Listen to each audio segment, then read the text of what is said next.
During the assignment अगर बहुत confidential sensitive information है जिसकी मार्केट में बहुत वैल्यू है, उस वैल्यू है, तो वो ये इंफॉर्मेशन को बेच करके बहुत सारा पैसा कमाया जा सकता है। सेल्फ इंटरेस्ट थ्रेट, पुराना कुछ एरर था, वो एरर पता चला, जान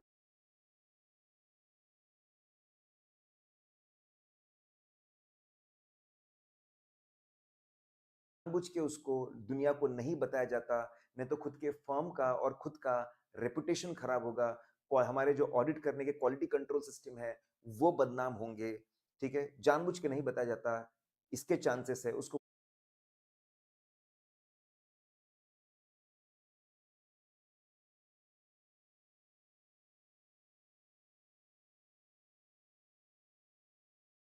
बोलते हैं सेल्फ इंटरेस्ट थ्रेट।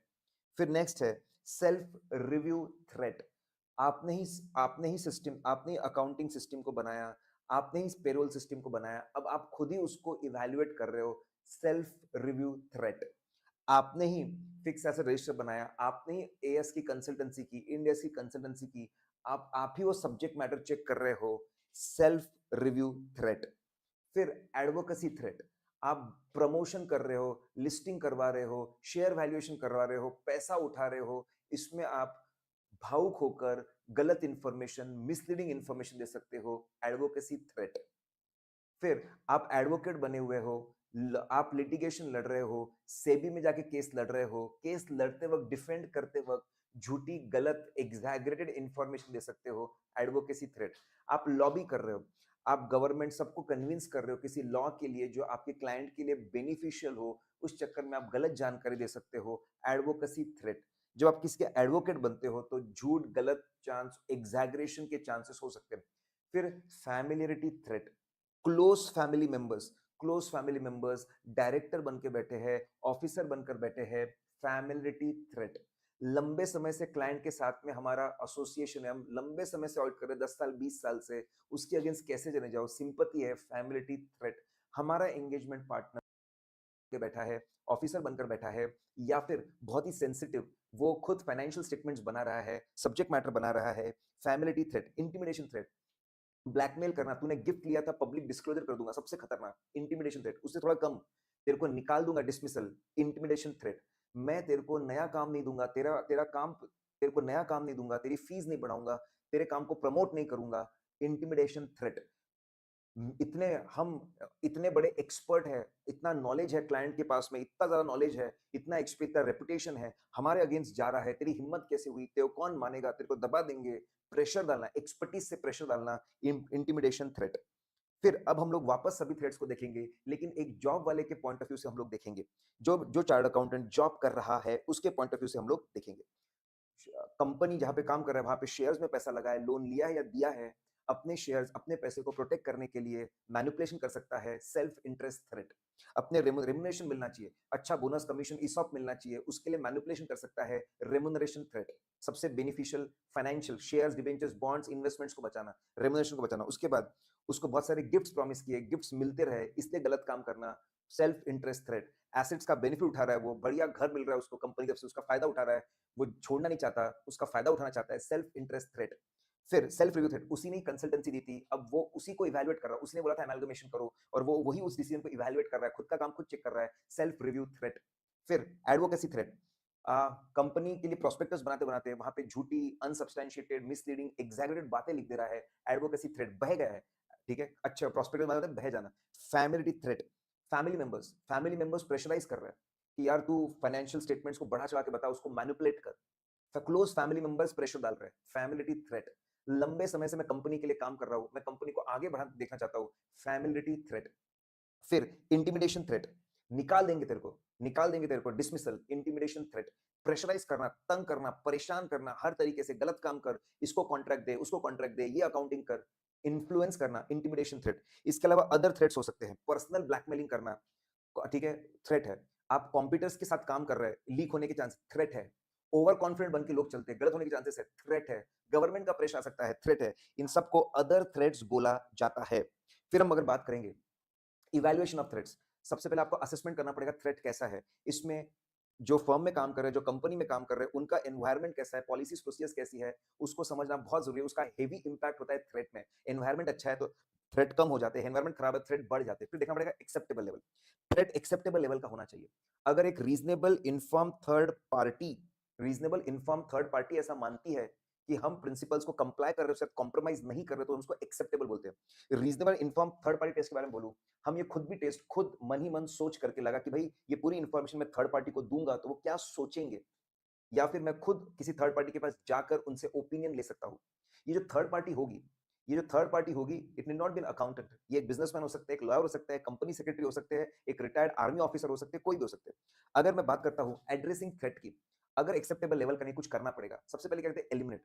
वो रिलेशनशिप, शेयर्स सब कुछ तोड़ दो, एलिमिनेट कर दो या फिर सेफगार्ड लगाकर कुछ एडिशनल चीज़ें करके थ्रेट के लेवल को रिड्यूस करो। किसी और से काम कराओ, डबल रिव्यू कराओ, एक्स्ट्रा रिव्यू कराओ, रिड्यूस कर दो। अगर एलिमिनेशन और रिड्यूस करना पॉसिबल नहीं है एक्सेप्टेबल लेवल तक तो डिक्लाइन कर दो, अप्रोप्रिएट एक्शन लेना पड़ेगा।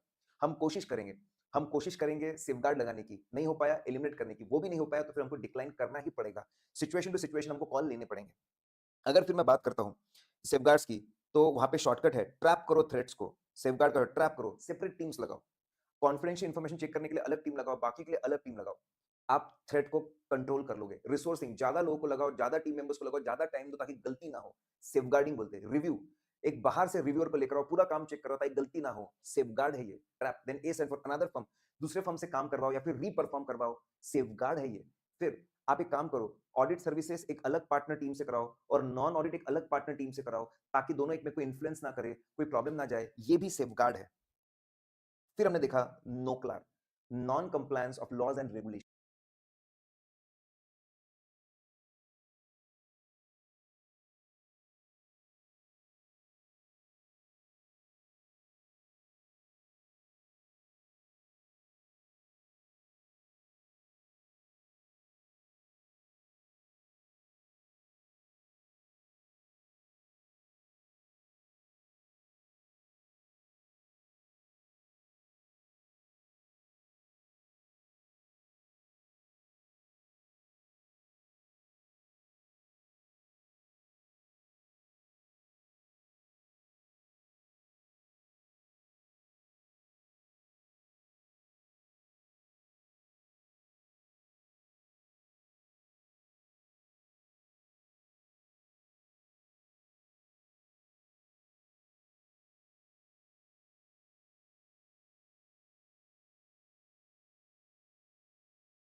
Hello, hello.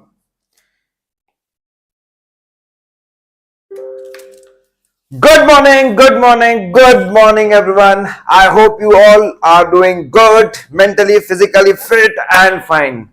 So, guys, yesterday we had a tremendous session where we saw the background about the subject, about the paper, how it is going to be, what should be our approach, and we started with the wonderful chapter number 19, that is professional ethics.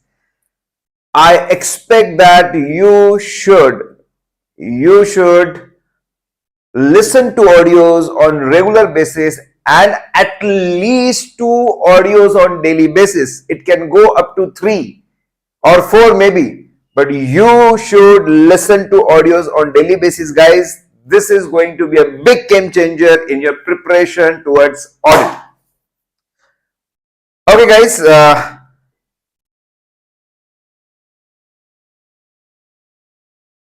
Now, these particular lectures are in English, guys. Those who are looking for Hindi lectures, already we have started the batch. Batch is midway. You can go and see. You can go to our website. You can go to our website or talk to our admin about them. This is a purely English batch. Okay, so those who are comfortable and willing to study in English, you can see these lectures. Otherwise, our Hindi and English batch is going on. You can see that also.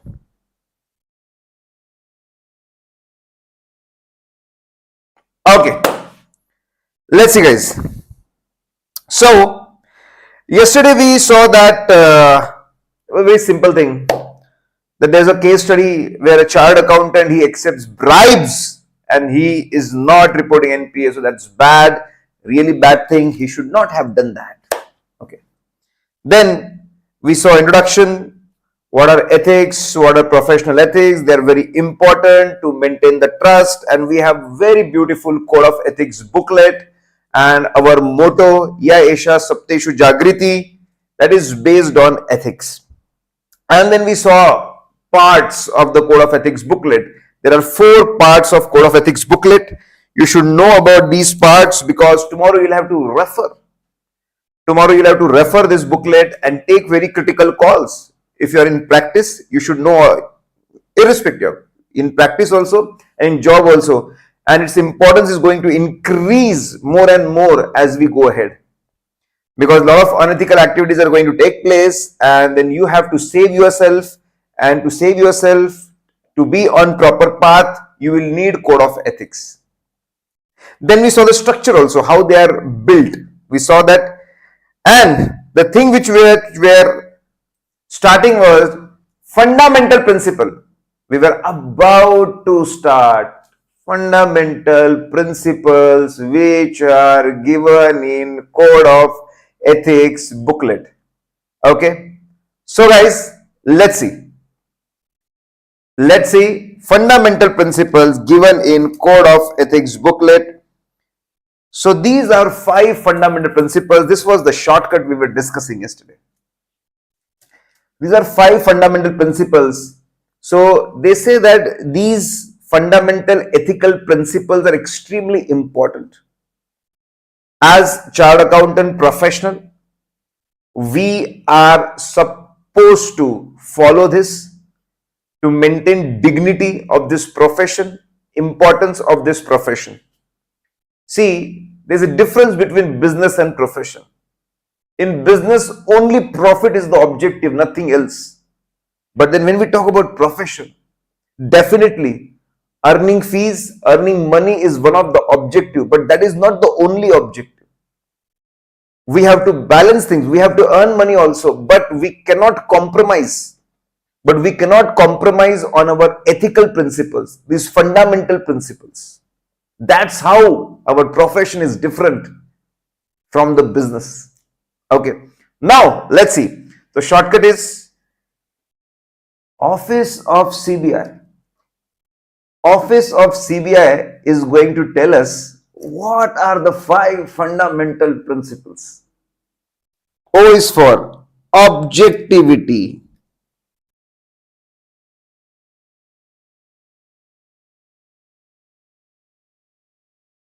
objectivity.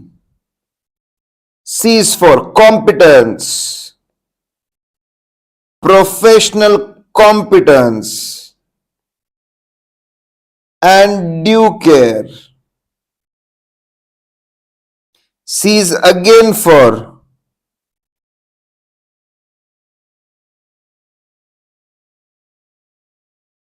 confidentiality. B is for behavior.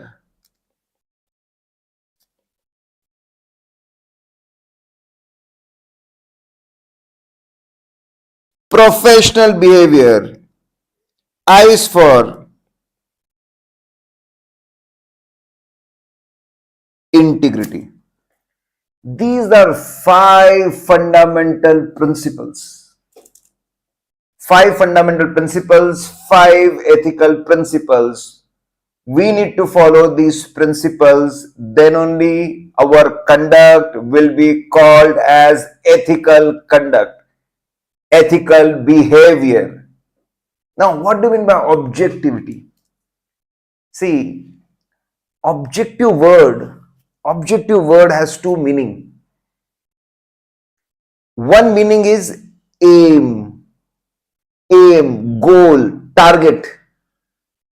So many people ask us, what is your objective? What is your target? What do you want to become in your life? What do you want to achieve in your life? That is called objective. Aim, goal, target. Okay. So we are going to use that meaning also as we go ahead. And then we have one more meaning, and that's very interesting. Objective. See, MCQs are called objective examination. Descriptive is called subjective examination. Now, why is that? Why MCQ is called objective examination? Why question answer in descriptive form is called subjective examination? Why? Think about it. Because in MCQ, answer is fixed. A, B, C or D. And now, whoever is checking is whether a human being or machine, person is not supposed to apply personal judgment. Checker, in case of MCQ, checker is not supposed to apply personal judgment of what is good, what is bad. No personal judgment is required. If it matches, give marks. If it doesn't match, don't give marks. That's it. Because checking is completely unbiased.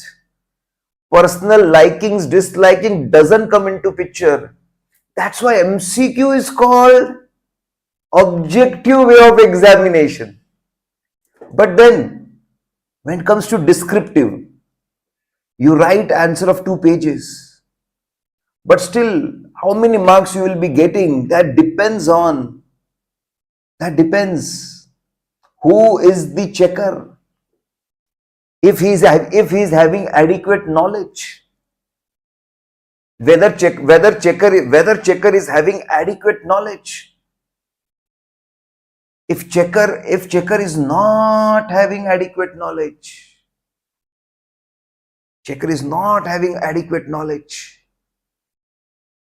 okay, if or not having adequate knowledge, the person will feel, oh, you got such good points, I'm so happy. If he is not, he is reasonably knowledged. Okay, he is in a very good mood and he feel that many students should become chartered accountants, then he may allot good marks, 4 out of 5, 5 out of 5. But then if he is a very knowledgeable person, he feel, okay, this is not written, that is not written. He is in bad mood. He doesn't want many students to become chartered accountant. So, personal liking, disliking, personal state of mind is going to come in picture. Definitely it is going to influence. and checking will get biased.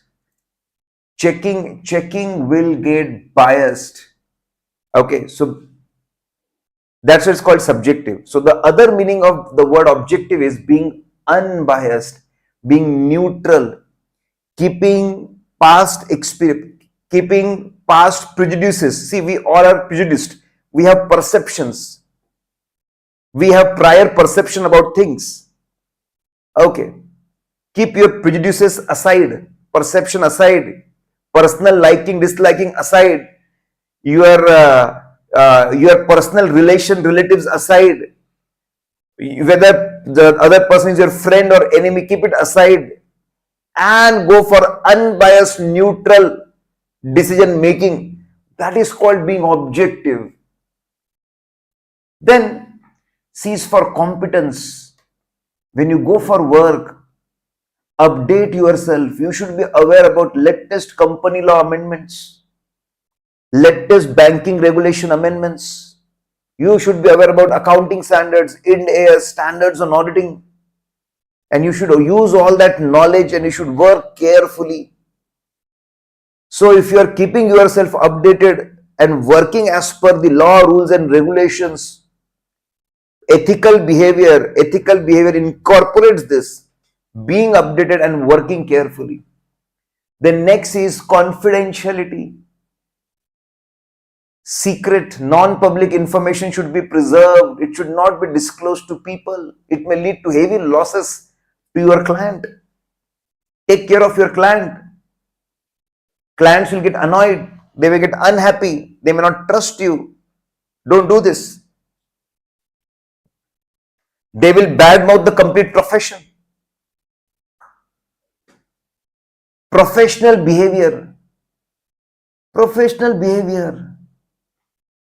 Respect law.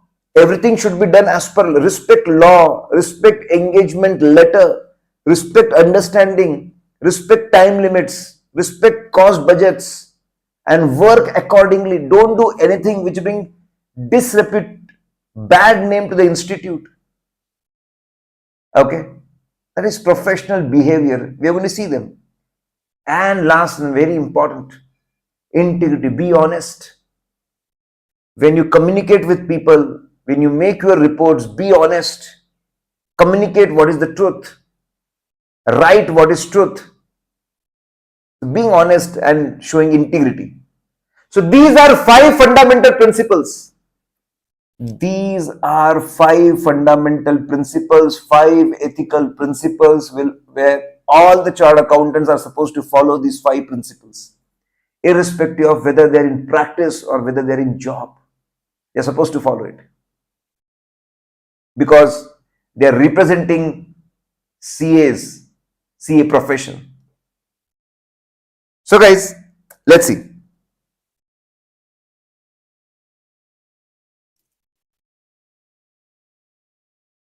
Fundamental principles to meet the goals of the accountancy. To meet the goals of the accountancy profession, professional accountants must adhere to fundamental principles of code of ethics given below. And the first is integrity. See guys, you may get practical cases on this. You may get a theoretical question also. You may get a practical case also. There are big chances that you get these cases. Integrity. Okay. Now, being honest. Integrity, a professional accountant must uphold the principle. He should always follow the principle of integrity, being honest and straightforward. Whenever he communicates with others and whenever he makes his report, he should be honest, he should be truthful, he should write what is true in his reports, which necessitates honesty and straightforwardness in all professional and business relationship. So whatever he does, he should be honest about it. In all the communications and reporting, be honest. Integrity. So that is integrity, that is definition. Now they're elaborating. They are saying, when clients come to you and assignments are offered to you, don't get associated with people who have bad reputation, who have a reputation to do wrong things, a reputation to spread lies, reputation to do unethical activities. Being honest, if you want to protect and maintain your integrity, it's very important to stay away from people who are doing unethical activities, who are spreading lies, because if you get associated with them, automatically your name and your work will get affected. That is extremely important. Same is applicable to our studies also. The single most important factor is what kind of friends you have. That is the single most important factor. What kind of circle you have. So I scored hardly, I scored 60-70% in my 10th class. I was an average student, somehow scoring 60-70%. Then I changed my college and my surrounding was so good. My friends, they were so good. Everyone was 95% plus. And look at my 12th results then. I scored PCM 97-98%. Unbelievable. My friend circle was very good. Then from there, I became in CA foundation, I became district topper. Then CA second level, I became rank holder. I did my articles from PricewaterhouseCoopers. And then before becoming chartered accountant, I started teaching. One of the most important factor is my friends, my circle. They were so good. They were hardworking. They were honest. They were ambitious. And that influenced me immensely to do better. Same thing they are saying. Don't associate. Don't associate. Accountant should not knowingly associate with any information that is materially false. If you are being offered any assignment to evaluate, to give assurance, to report on any information which you know is false, misleading, not prepared properly, it omits or doesn't obscures, that means they're not mentioning it clearly, all required information. If you are getting any assignment where the information is for, you know that it is false, it is misleading, it is not prepared properly, there are a lot of omission, things are obscured, that means they are not clearly mentioned, don't associate with such assignments. You may get a case study in exam that you are an auditor and there is a company which is going for IPO and they are giving you documents and you know that this document is already having a lot of false information.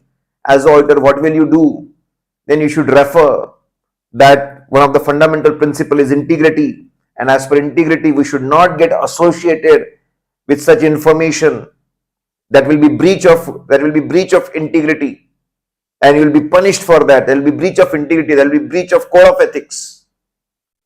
Then disassociate. If accountant realizes they have been associated with misleading information, they must take steps to disassociate themselves from it. If after taking assignment you come to know that, oh my God, there's a lot of false information, everything is a lie, there's a lot of false information, a lot of untruthful information, these document statements are not proper, you should get disassociated, withdraw from the assignment, resign from the assignment. If you see that things are all false information is spread across the statements, you were called to report, you were called to report on some statements, give assurance on the statements, but then everything is false, disassociate. Or you have one more option, you can modify your opinion. Yes, you can give qualification, you can give adverse, that financial statement doesn't give true and fair view. If you do that, it will be considered compliance with the principle of integrity. Compliance with the principle of integrity, that's absolutely fine. So guys, now remember this. So if you get a short note, you may get a case study for this. So if you get a short note on integrity, what will you do? Okay, what we'll do is integrity. No need to remember section, but section 111. So this is integrity. You are going to explain. See, this is what you are supposed to remember ultimately. Okay, that you will explain definition. What do you mean by being integrity? No, showing integrity, being honest, straightforward in communication and reporting. Then you are going to explain its application. Its application.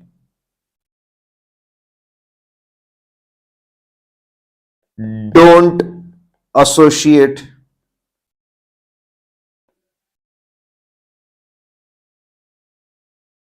Don't associate. Okay. Then after taking assignment, after taking assignment,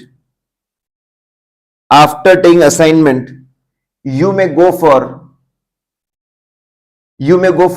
if you feel that, okay, that it's a misleading information, disassociate.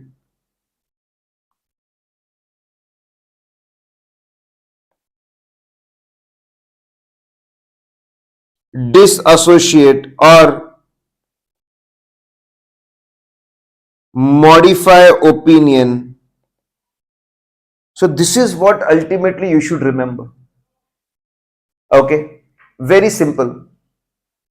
So they are explaining definition of integrity, and then they are explaining how to apply the concept of integrity in practical life.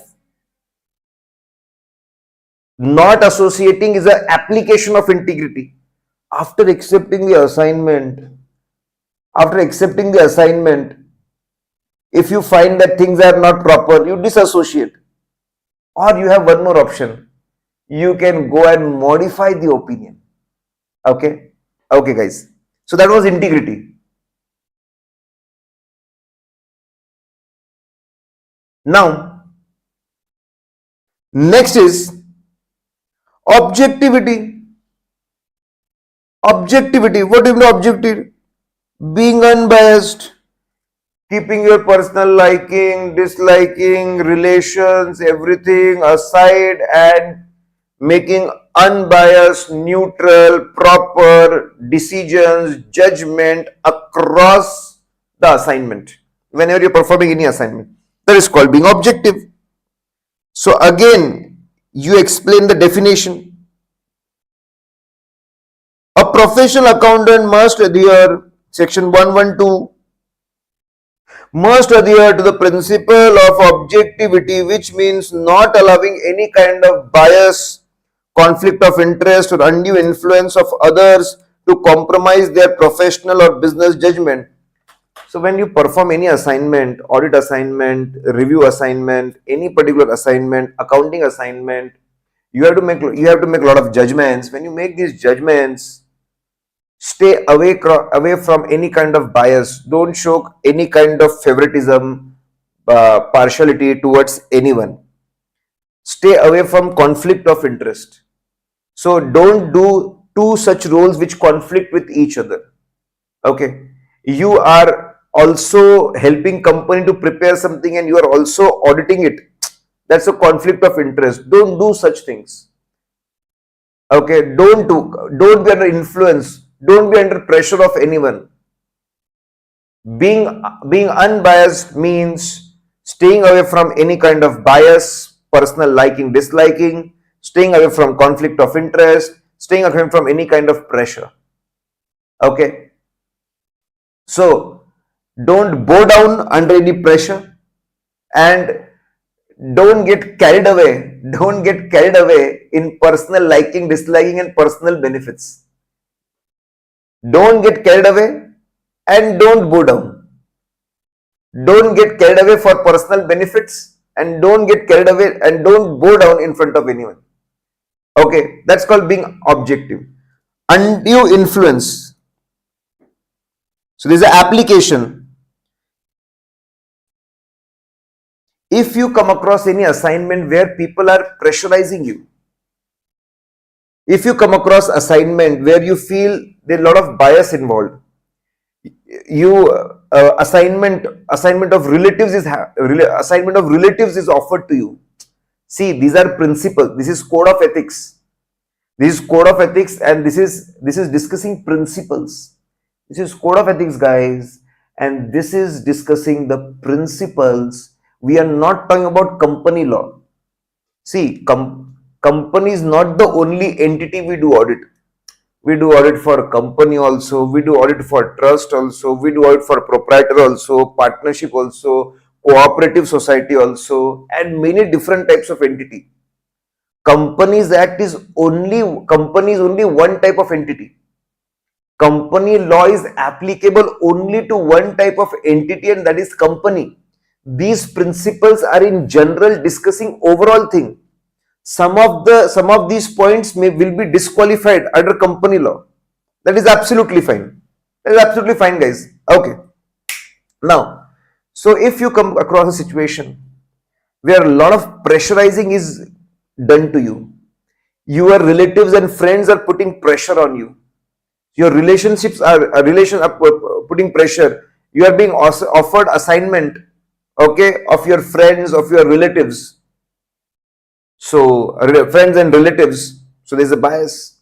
You are being offered assignment whether you have already worked, it has been your company earlier.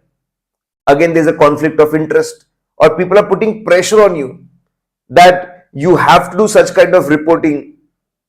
Now, if you face such situation, there's an undue influence. So in any assignment, if you think that people or circumstances are putting a lot of pressure on you, putting a lot of influence on you to go for inappropriate reporting, to do inappropriate things, don't accept such assignments. If you think anywhere there's an influence, pressurizing, don't accept this particular assignment. So it's very simple, guys. So we talk about objectivity.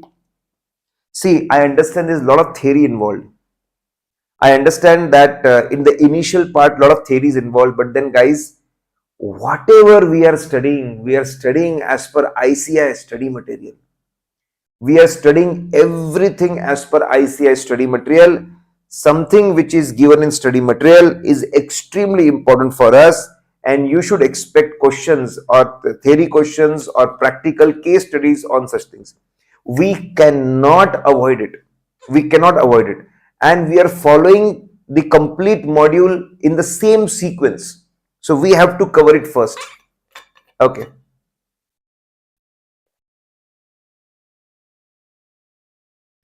Once we are through with this theory portion, then we have more interesting things. But then, as I said, a lot of case studies can be asked here also. So,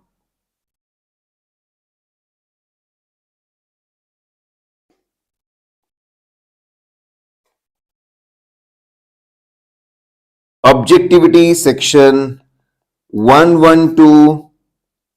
First, you explain definition. In definition, no liking, no favoritism, no personal liking, disliking. There should not be conflict between two roles you play. And no pressurizing. No pressurizing. There should not be any kind of pressurizing. Okay. Then assignments, engagements.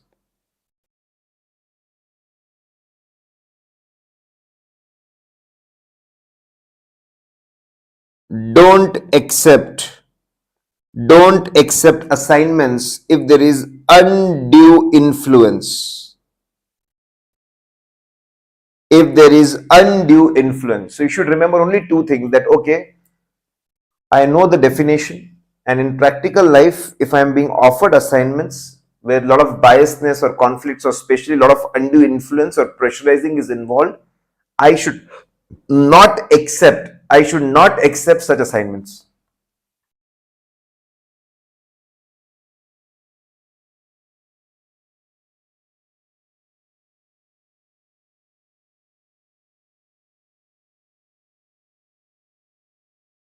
Okay, guys, this is a regular batch in English for May 24 and May 24 and attempts after that, May 24, November 24, and so on.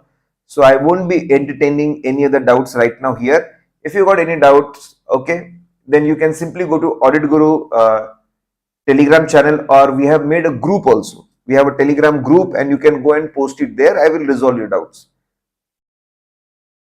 Okay. Now, next is professional competence and due care. So being ethical is to show honesty and integrity, that is common sense. Then being ethical is very important to remain unbiased and neutral, to stay away from conflict of interest and not to bow down under influence. Next is professional competence. Very interesting again. See, being ethical means you should have proper competence. That means you should have adequate knowledge and skills.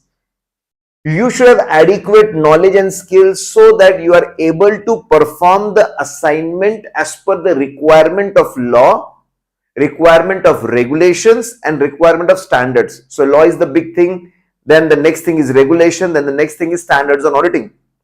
So as per this principle, whenever you go to any assignment, you should have adequate knowledge and skills which are required to perform that assignment as per law, regulations, and professional standards.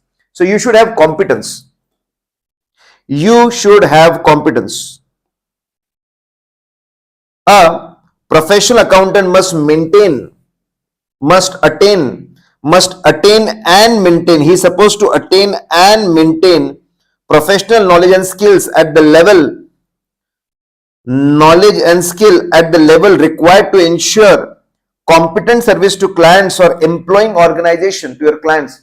If you're doing practice, then you're supposed to give service to your clients. If you're doing job, then you're supposed to give service to your organization, employer, in line with current technical professional standards and relevant legislation.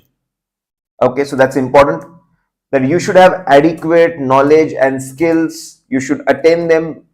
Then next is use them diligently. Once you have proper competence, then diligently, the accountant must act diligently. Diligently means carefully, thoroughly, timely basis, apply all the laws, standards, requirement, apply everything and perform the assignment. Not only this, keep maintaining your knowledge, continuing. We all know in CA we have CPRs. Once you become chartered accountant, after becoming chartered accountant, you are supposed to attend minimum number of hours of training or read material containing professional education. CA Institute says that after becoming chartered accountant, you are supposed to have continuing professional education. In that, you are supposed to attend seminars of minimum number of hours, or you are supposed to see videos of minimum number of hours, or you are supposed to read material. You are supposed to do this and keep yourself updated. Maintaining professional competence requires continuing awareness and understanding of relevant technical, professional, business developments. This facilitated by continuing professional development. So there should be continuous professional development. Not only this, you are supposed to maintain your knowledge, but at the same time you are supposed to maintain knowledge of your team also. So in so in many firms on on Saturdays or on some particular weekday, they will be having seminars, presentations on new standards, new law requirement, new GST requirement, new income tax requirement, forms, and so on. Big Fours will have training.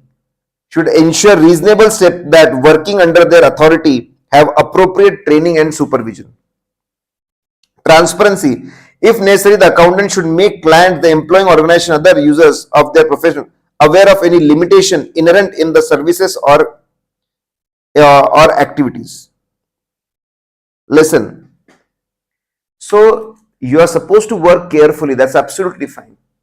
Professional competence and due care. At the same time, you should work carefully, but you should keep your client informed. Let's see a parallel example.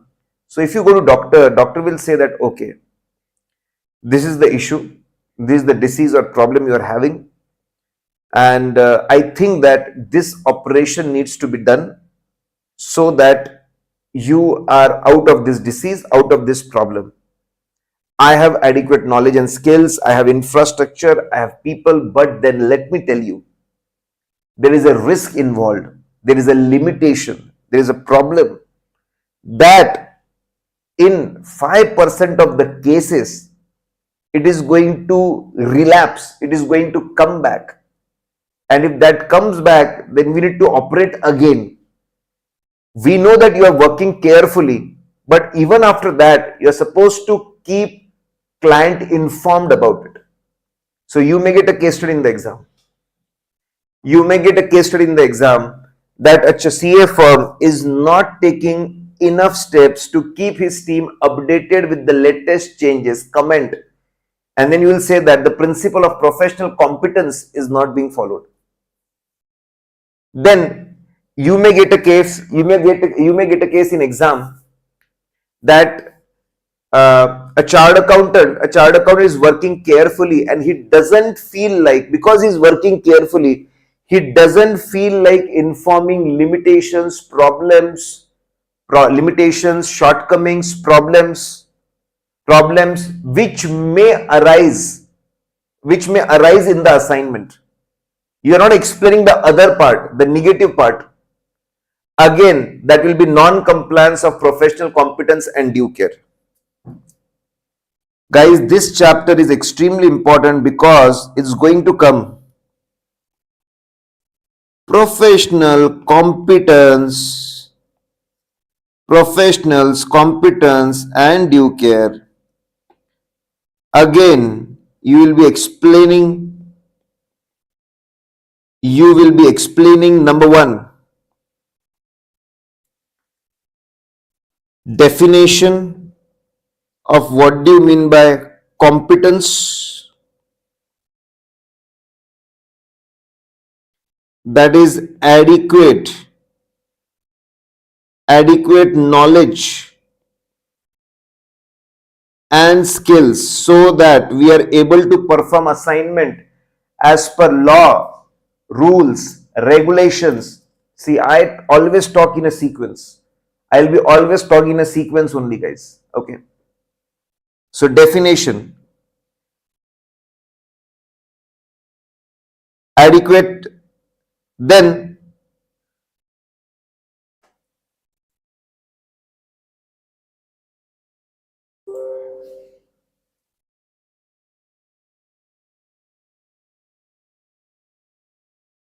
we are supposed to maintain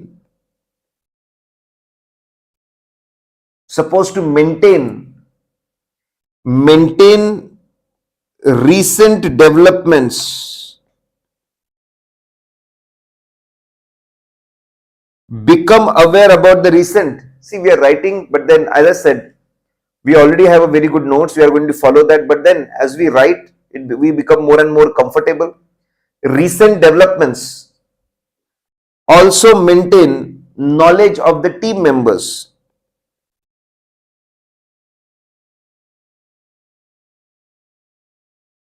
And then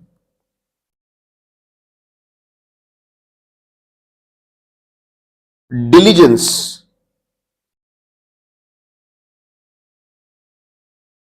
apply them carefully, in thoroughly, complete thing, and do the work in timely manner. Okay, timely implement things. It's very simple. You attain the knowledge, you maintain the knowledge, your team members' knowledge, and be diligent. Okay. You may get small case studies on this. You may get MCQs on this. So that time you should be, you should be confident. Okay, we have studied this. And then again, guys, again you must be thinking, how will we remember so many things? It's very simple. As you listen to audios again and again, you will become comfortable. Okay. So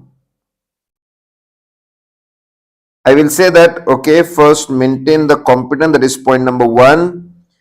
Then you maintain your own knowledge, then others' knowledge, be diligent, and the 4th point, transparency. That's important. Working carefully is absolutely fine, but at the same time, you are supposed to explain people. Okay, you're supposed to explain them about what? About the limitations. About the problems, about the issues. Working carefully is required. Apart from that, but then, however good you work, there will be always some shortcomings. There will be always some problems. Things may go wrong. Keep people informed. What's the harm? Keep people informed about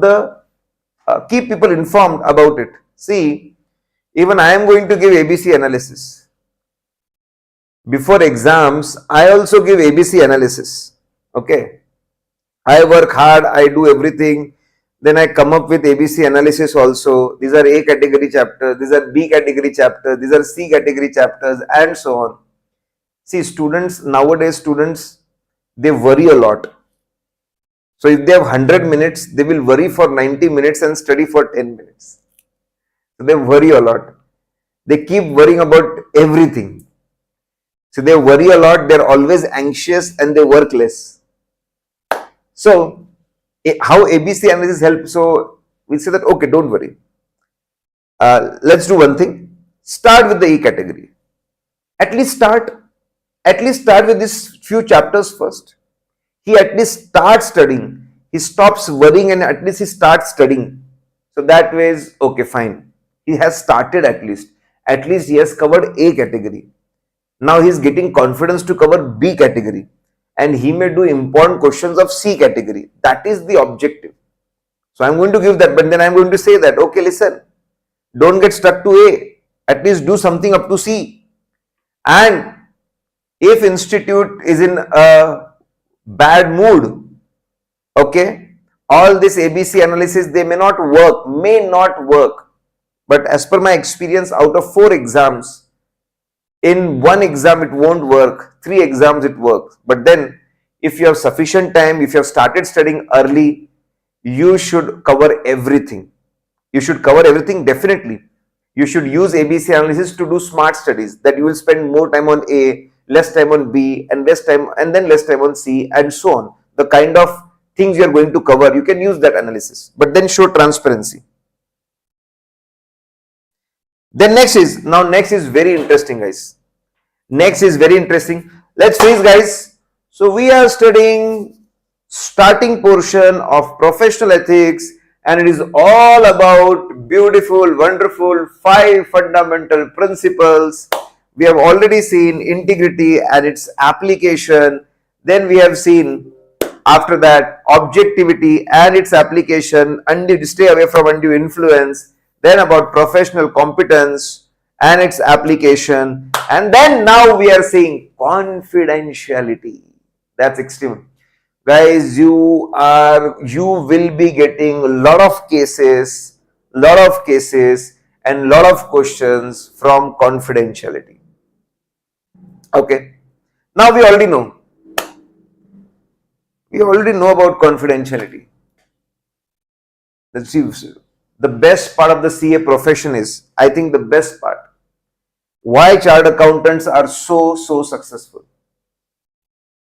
You know why people are successful nowadays in today's world? Those people are successful who have lot of information. The most valuable thing in today's world is information. Information is the most valuable thing. If you have proper information, you can build a very big business, you can have a successful business, and you can achieve any big thing if you have proper information. Okay. Now these politicians are fools. Those politicians who do corruption, they are biggest fools. They have so much of information. Simply use that information properly in the business. You don't have to do anything else. You don't have to do any corruption. You know from which new roads are going to come. You already know which new roads are going to come. Okay. Simply go and buy land. You will get loads of money. You know from where bullet train is going to go. Buy land, you will earn loads of money. You know that in next 5 years, where government is going to spend a lot of money, enter into that sector. You will earn loads of money. You have a lot of analysis with you. So the most important thing in today's world is information. And chartered accountants are blessed with information. The best thing is that right from articleship, we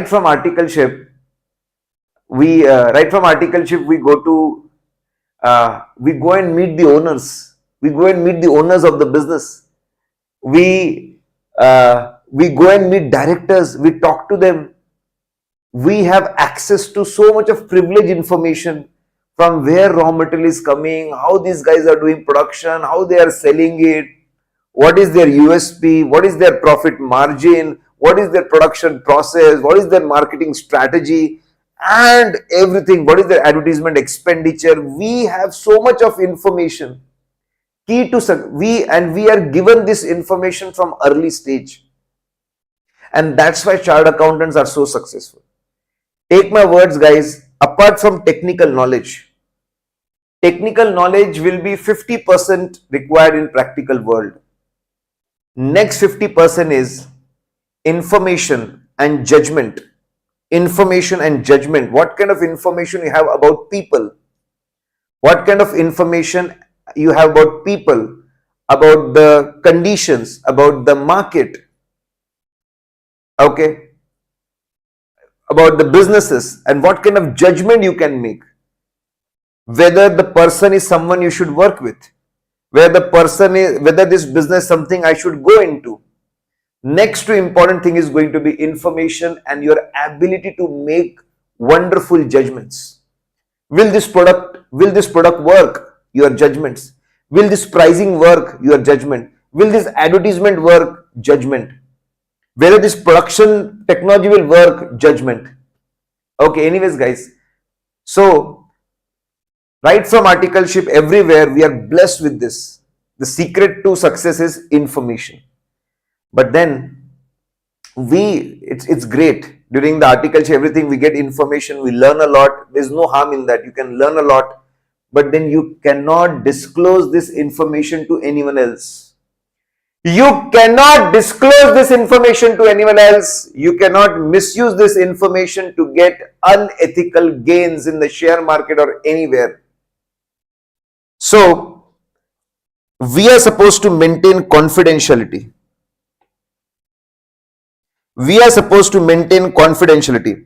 Professional accountants are bound to maintain confidentiality regarding all the non-public secret information which they have obtained during the course of their practice or during their employment. they have to maintain confidentiality. So in fact, you are not supposed to share this information with your close associates and family members. No. When you get information during any assignment or employment, don't share not privileged, secret, non-public information with anyone, not even with your family members. Don't share it. Consequences can be very bad. Client may face many losses because of that, because of leak of information. Don't share crucial sensitive information with family members. Don't share them with your professional colleagues. Don't share them with professional colleagues also. Don't share with them also. No, not with them at all. Yes, guys, that's very important. So you must be having a lot of your professional colleagues as friends. Many chartered accountants must be your friends. You're not supposed to share information with them also. Accountant must be aware of risk of unintentional disclosure even in social setting, especially to close associates and family members. Internal confidentiality. Internal confidentiality.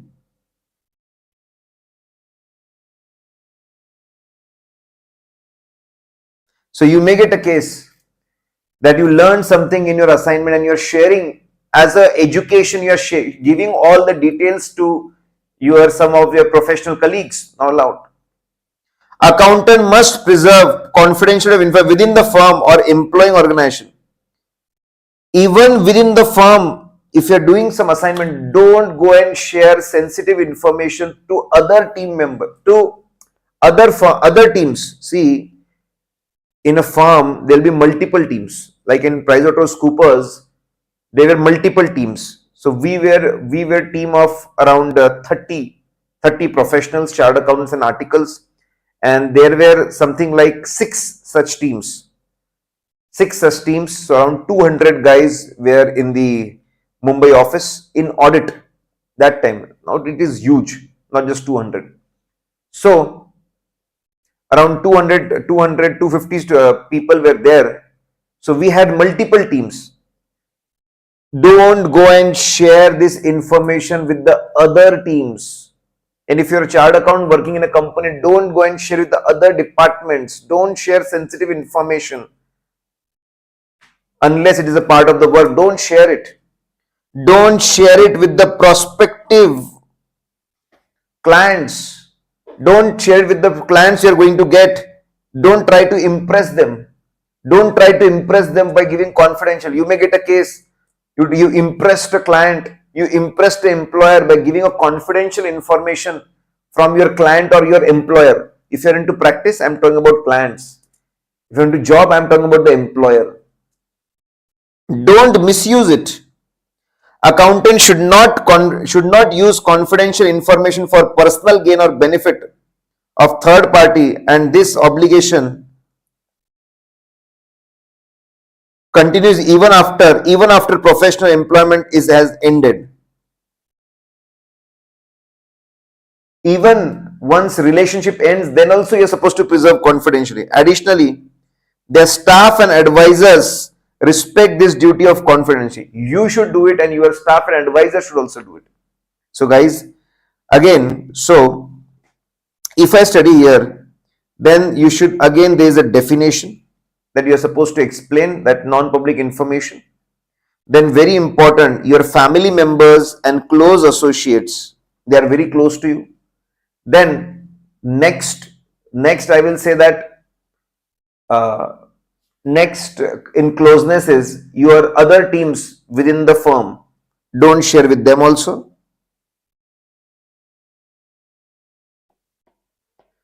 Don't share it with your closest. See, that is how it is sequenced. See, if you study my notes carefully, I have taken care of a lot of things. All the sequences, there is some logic behind it. And moment you do that, moment you create a flow, it becomes very easy to understand things and very easy to retain things. Internal confidentiality. Internal confidentiality. Then, see, these guys are close to us. Then the prospective, that is, the person is not so close to us. To see, don't misuse this information for personal benefit, and inform your staff members also about it, that don't do this. To tell them also. Okay. So if I talk about confidentiality,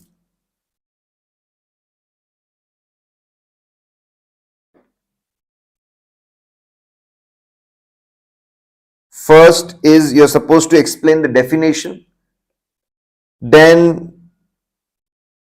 family and close associates. Then after that, don't share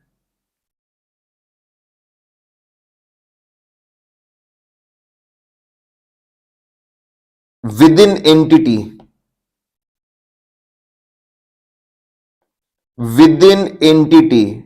Internal.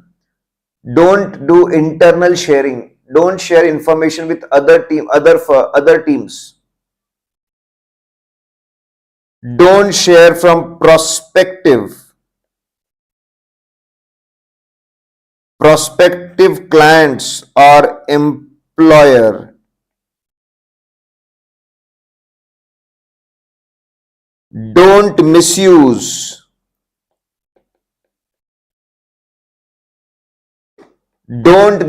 this information yourself or your staff members also.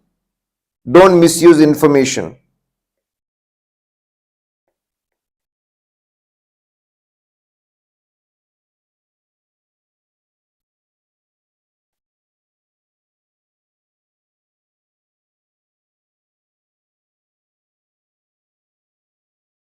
Okay. Guys, again, as I said, you may get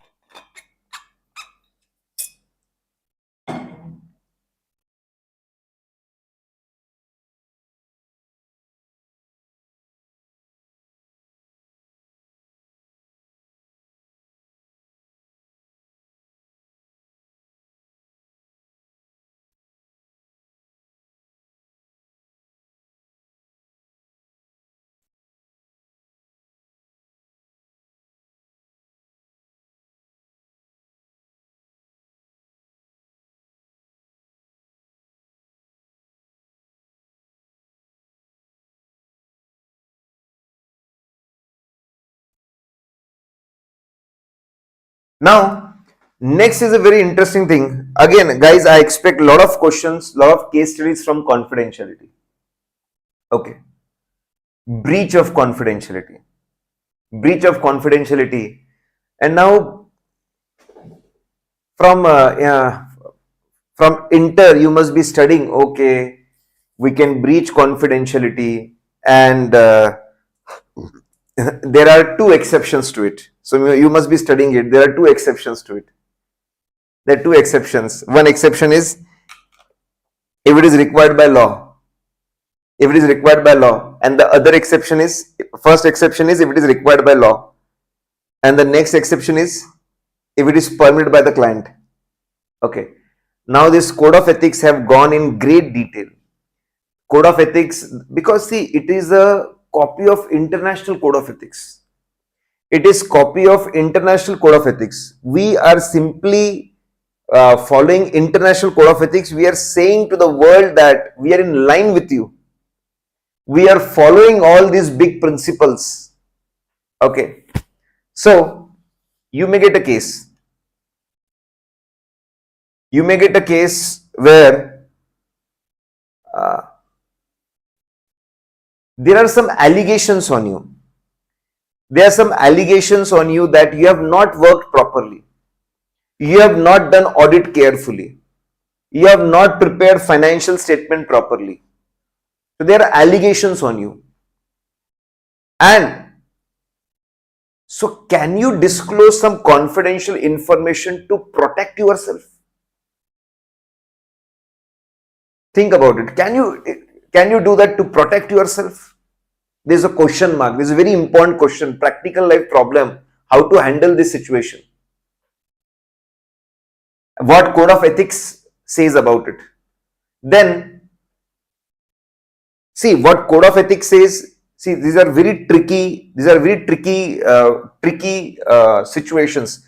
Tricky situation, tricky circumstances.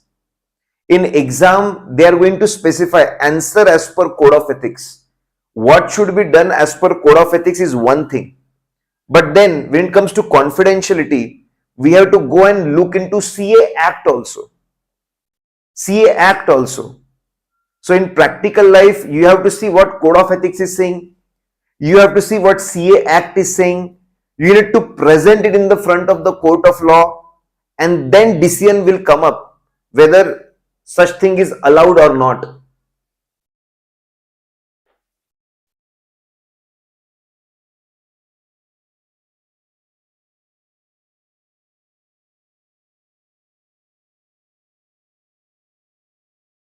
Just a minute, guys.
Okay, guys, we are back. There was some internet issue. Don't worry. I have not taught anything. I have not taught anything about it. Okay. Now, so the situation was, can we share information with the court? Can we do that? Can we share that information? So, in exam, you are going to get question answer as per code of ethics. So, when you are going to answer as per code of ethics, just answer as per this code of ethics, what we are going to discuss right now. And then sometimes you are going to get answer as per CA Act. So, you have to answer as per CA Act. Don't try to mix them right now. I don't expect a very complicated case. I expect a very simple, straightforward case, either on code of ethics here, either on CA Act, which we are going to study later. Okay, let's see. So what are the exceptions out here? What are the exceptions? That's very important. Legal requirement, yes, you can breach confidentiality. You can breach principle of confidentiality if it is required by law. We know the best example under Companies Act. Under Companies Act, we have section 143, subsection 12, which talks about fraud reporting, in which we give confidential, in which we give confidential information, in which we give confidential information, confidential information within the company to the government of India. Okay, so we breach confidentiality because it is required by law and is given in section 143 that you can breach this, is absolutely fine. You will not be, it will not be considered professional misconduct. You will not be punished for this. So, legal requirement, disclosure of is mandatory when required by law, such as when reporting legal infringements, irregularities to public authorities or during legal proceedings. So if it is required by law, if law is clearly saying that you are supposed to give this information to so and so person, you are supposed to give this information, you have to do it, it is absolutely fine. You can breach confidentiality principle. Regulatory response. Suppose chartered accountant is called by SEBI. called by SEBI, called by RBI, called by IRDA, accountant may, it's very important, need to disclose information in response to an inquiry or investigation by professional regulatory body. So if an inquiry is going on and a particular regulation specifically says that auditor is supposed to give so and so information, we should, and if we have any doubt, we should take legal advice. We should take legal advice about it, whether to share or not. See, it's in sequence. So if law says you have to share this information with authorities, you have to do that. If regulatory authorities call you, investigation is going on, and it is required by the regulation to give some information, you have to do it. And if there's a doubt, you take legal advice. Then below that, you must be aware about peer review and quality review. Are you aware about peer review and quality review? Have you heard about it? See, once CA firms, they do their audit, then we have a peer review board. CA Institute is having a peer review board. Peer means our colleagues. Peer review board which sends reviewer to go and check whether audit firms are working properly. Are they doing quality audit? So peer reviewers. Then central government has made one more board, that is quality review board. They also send technical reviewers to check whether CA firms are doing quality audit. Okay. Then we have NFRA also, National Financial Reporting Authority. They also send people to go and check whether CA firms are doing quality audit. So we have, again, if we as per authority, we have NFRA. Below that, we have quality review board. Below that, we have peer review board. These are three independent bodies.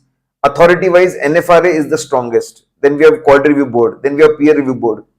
They can come to CA firms and they can see whether the CA firms are doing quality audit. In the process, confidential information of the client will get shared with this board. It is absolutely fine. It is absolutely fine to breach that. Professional obligation. Accountant may disclose information to comply with technical professional standards. Suppose you are making a report. And law says that, law or standard says that give this information. If standard is saying that this information should be given in the report, given in the certificate, given in the document, you have to do it. You are under professional obligation to give audit reports, review reports, compilation reports, lot of reports you have to give, and is required by the standards to give that information. You have to do it. Then below that, professional protection may be necessary to protect the professional interest of an accountant in legal proceedings, in legal cases, or finally, if client himself authorizes, if it's permitted by law and authorized by client, if client himself, it is law says, okay, subject to what client says, you can do it. Client himself authorizes. Guys, there are so many exceptions. So as per code of ethics, there are not two exceptions. Keep this in mind. Keep this in mind. There are not two exceptions. There are many exceptions. Now, see, it's in sequence. So let's have that sequence straight.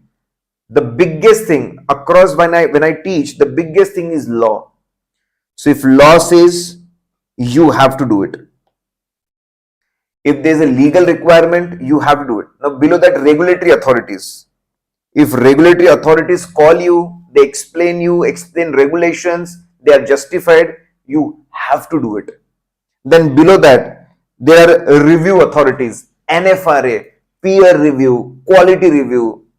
NFRA is under section 132. We have NFRA of Companies Act. We have NFRA. Then we have peer review board made by CA Institute, quality review board made by government.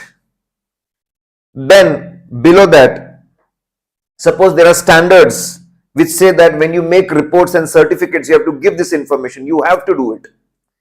Then in court of law, if proceedings are going on, okay, so below that I will say that to protect yourself, professional, chartered accountant, protect yourself, you have to do that. And below that then comes the client. See, so if you want to remember, you can have a sequence.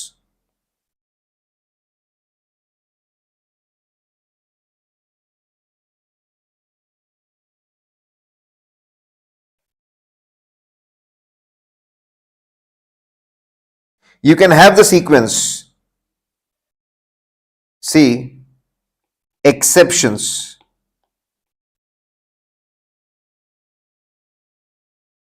Exceptions to confidentiality.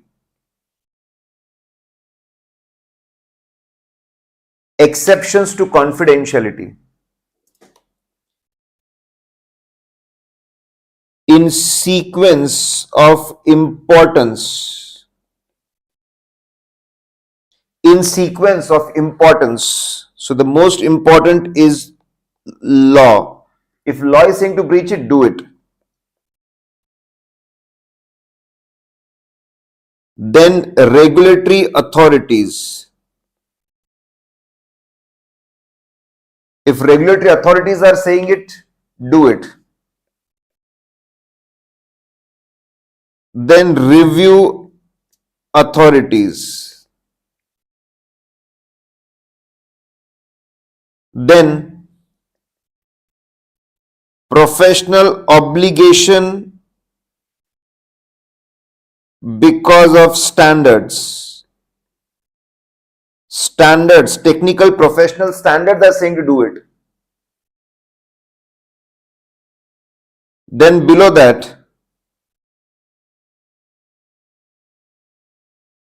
professional himself, his own protection. Below that, client authorizes. So there was requirement of the information. Information was required and client is authorizing it. Go and give the information. This way you can remember it for a long time. See, whenever I am explaining, I'll be giving background, I'll be explaining the concept, and I'll be giving some tricks to you. I'll be giving some tricks to how to remember it. And the most important thing, I'm going to give you audios. See, in theory, understanding is important, but then equally important, how are you going to remember it? Now, next is, you may get a question again, okay, that finally, as per law or as per regulation or as per review authorities or as per standards or as per professional protection or client authorization, you are supposed to disclose confidential information. You are supposed to disclose confidential information.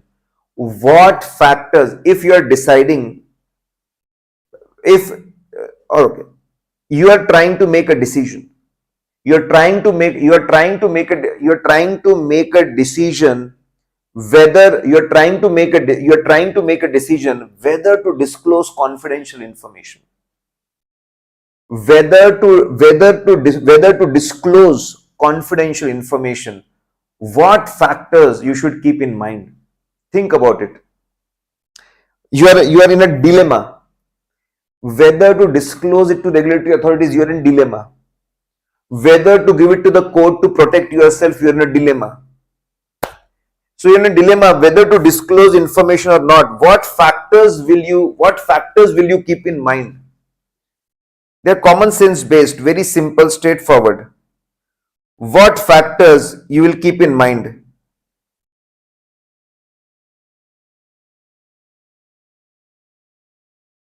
Okay. There's a question on this. It's very simple. Most important, what harm if I disclose this information? Suppose court case is going on, that managing director has siphoned off 50 crores from the company. Court case is going on that he has siphoned off 50 crores from the company. And in the name of research and development. And you have done the audit of research and development. Now, can you explain the details? Can you explain details of all the research and development which company is doing, on which products it is doing? What is the status? You should think, what is the harm? Harm is that if this information becomes public, then competitors will know all these things. They will try to develop their own products and they will go much ahead than the company. It will be a big opportunity loss.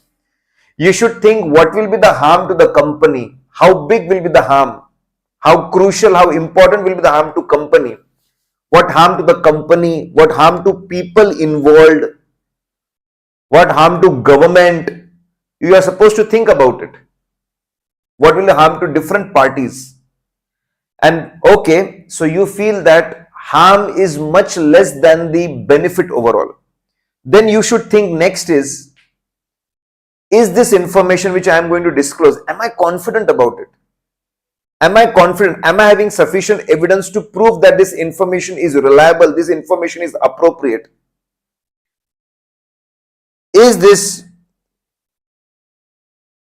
Can I substantiate this information is appropriate? Then finally, method of communication. Should I put it on Twitter? Should I put it on Twitter? Now it is X. Should I put it on LinkedIn? Should I put it on Instagram? Should I put emails to people? Should I make a public announcement? Should I put on the website? What should be the method of communication? With the sensitive information, it should be given in person to someone. Evaluate the proposed method of communication and to whom we are going to communicate. Never use mass media. Never use mass media. Prefer one-to-one meeting. If that is not possible, one-to-one Zoom meeting. That is not possible, one-to-one phone call. And to whom? Suitable recipient. You cannot give this confidential information to assistants. You cannot do that. See, I remember we were doing audit of Sony Entertainment Television. I was a first year article. And I was supposed to check salary. So I collected all the data of salary. I remember I did sampling, then saw salary slips, then saw payments, saw calculations, then saw appointment letters, promotion letters, bonus calculations, and so on, TDS deduction and everything. Then came salary of directors. So breakup in accounts, it was a complete salary. There was no breakup. How much is salary of which particular director? So I asked for information. Person didn't give me any information. I was a little annoyed. I felt bad. I felt I don't have any value. But then he said, listen, this is very crucial, confidential information. We are going to share it with your boss only. It's very important with whom you share. You cannot go and share with the assistants. You cannot go and share with the subordinates. You have to go and talk to the person. So again, it is in sequence of importance. So if you are thinking about disclosing information, the most important thing is, again in the sequence of importance, these points are how harmful it will be. How harmful? Assess potential harm to any party, including third parties, if client or employing organization agrees to disclosure. Carefully understand what will be harm to the company, third parties, government authorities, anyone, whether it will be harm because of disclosing this information. Then whether he has substantiated, is he confident about this information? He has substantiated, he has enough evidence to support this information. If this information is true. Method of communication. Method of communication is extremely important. Evaluate the method of communication and suitable recipient. So you may get a case where information is shared with PA, personal assistant, which is inappropriate. You will get a case where social media is used for disclosing confidential information, inappropriate. You'll get a case where information is given without verifying whether it is appropriate. You'll get a case where lot of losses, share price have declined by crores of rupees, hundreds of crores of rupees because of this information. Okay, so again it is in sequence. Most important thing, is it going to harm anyone? Okay, so it's not going to harm anyone. Then next step, harm anyone or harm is less than the benefits. Next step, verify. Is this information verified? Just verify. Next step, decide the method, and finally, who will be given this information. So it's in sequence, guys. You can say that it's a 4-step process. You can simply say it's a 4-step process. First step, is it harmful? If it's not harmful, where the information is appropriate, reliable, then method, and finally, suitable recipient. So see guys, there's so many questions. So you may get a question on confidentiality, maintaining confidentiality. We are not supposed to share information with so and so, so and so, so and so, so and so. That is one question. Then you may get a different question about exceptions, with whom you can share it. So you may get a question with whom you cannot share, with whom you can share. Okay, and then before at the time of sharing, okay, you need to take 4 factors. You need to keep 4 factors in mind. Take my words, this is going to be very, very important in the new course. You are going to get a lot of cases on this in new course. Now next is, because they are going to come up with the case study pattern, and in this case study, these things are very famous in ACCA and CPA. In ACCA and CPA, when they draft case studies, they draft case studies, they focus on these principles. A lot of cases are based on these principles. Confidential information of former client or employer. Okay, we have discussed this. It's again a repetition. Irrespective of if the assignment is over, the person, you are not doing a particular assignment, the person is no longer your client, even if the assignment is over, or he is no longer client in any assignment, you are supposed to preserve confidentiality. You cannot share this information with anyone, even after assignment is over, even after relationship with the client is over. You cannot share this information. Definitely, you learn a lot from the assignments. You learn a lot from assignments, how to make judgments. You learn a lot about industry, about the business, about the systems. You learn a lot. You get a lot of experience. So you can definitely use that experience to perform other audit assignment. That is absolutely fine. You are not sharing any crucial information. Okay. So, accountant must not disclose confidential info even after ending client or employer relationship. Even after ending, you are supposed to maintain confidentiality. Can you use the experience? Of course. Accountants can use prior experience in new roles with new clients, but they cannot directly share information that in so and so company, so and so thing happened. Confidential information from previous role cannot be used or disclosed. So even after end of relationship, even after end of relationship,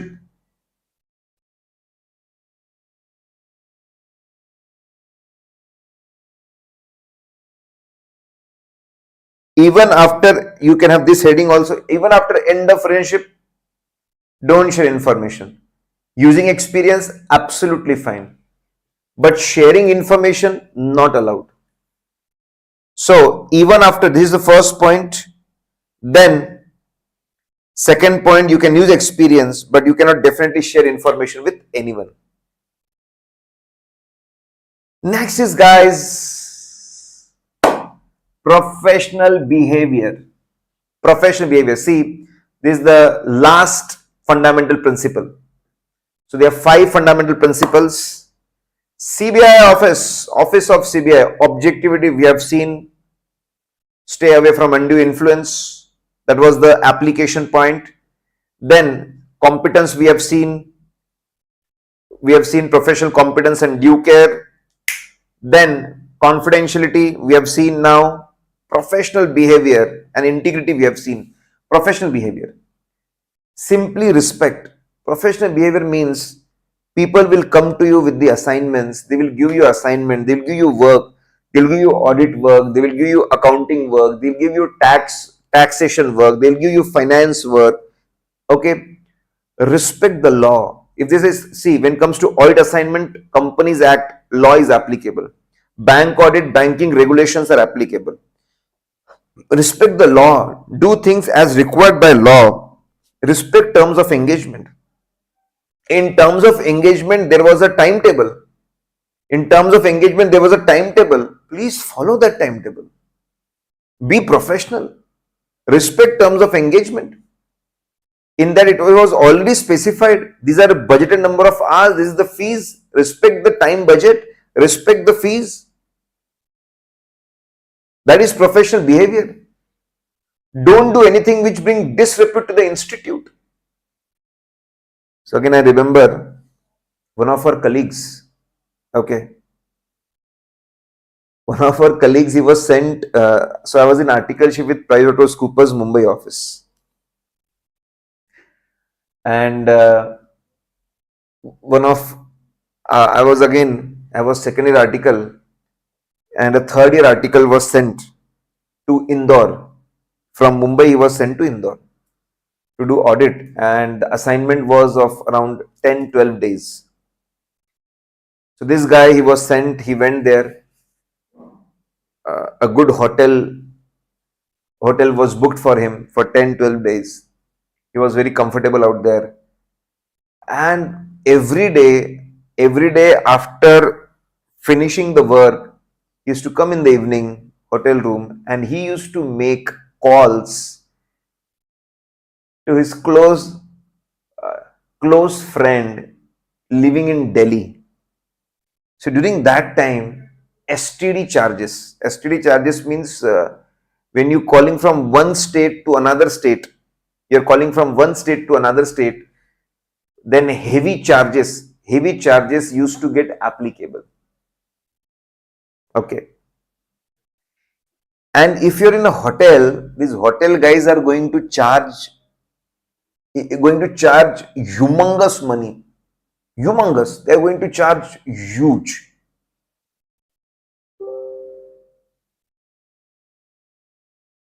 Now, he used to talk for many hours, and on continuous basis on 10-12 days he was talking.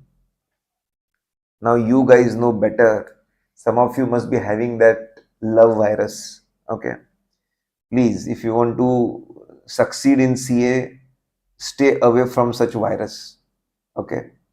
Stay away from such virus, otherwise life will become difficult. So now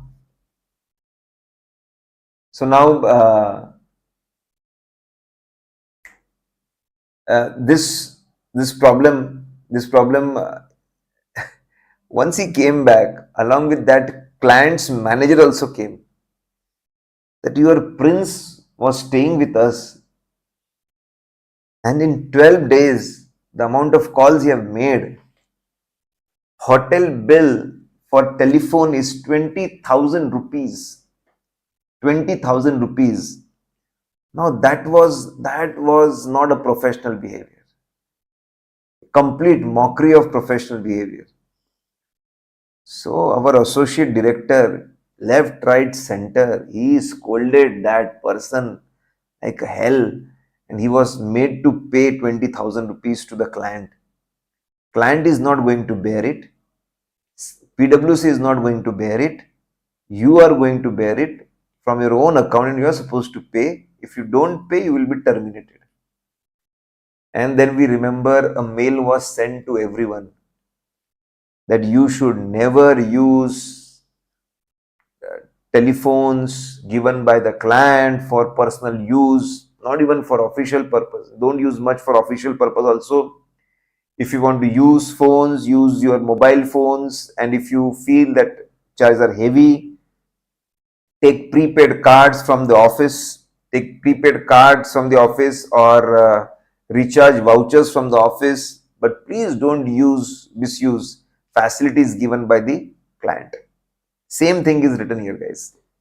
And many such things happen. Like in professional world, it is a well accepted thing that there's something called out of pocket expenses. You're aware out of pocket expenses? So say if your fees is of 100 lakhs,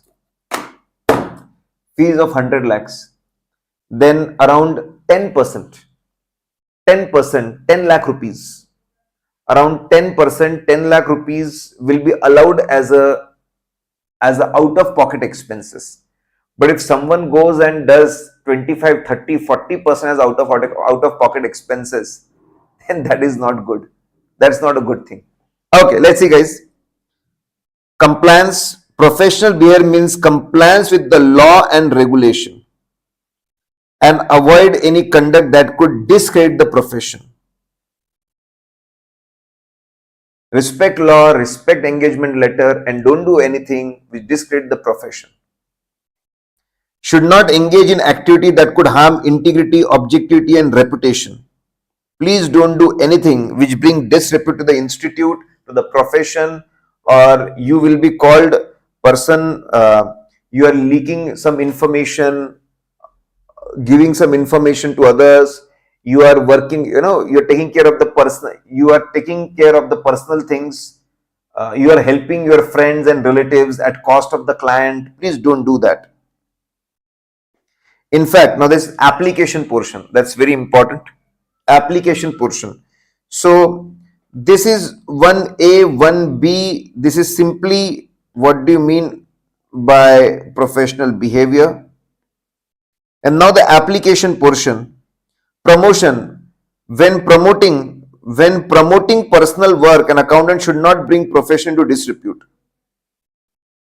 A professional accountant should be truthful and avoid making exaggerated claims about the services. Please don't do it. Never ever. Please don't do it. Please don't do it. Please don't go and promote. In promotion, please don't go and promote wrong things.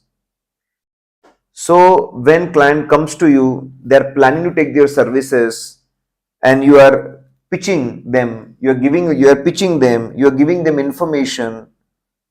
Avoid making exaggerated claims. That if I do your audit, your share market value will increase by 100%. What nonsense. Don't make such claims. This is exaggerated. If I do cost control activity for you, I will reduce cost by 95%. Exaggerated claims. I will reduce your tax liability to 10%. Exaggerated claims. I will get you loan of 1,000 crore. Exaggerated claims. Okay, you are simply having capital, you are having assets of 10 crores. I will get you loan of 1,000 crore. Don't do that.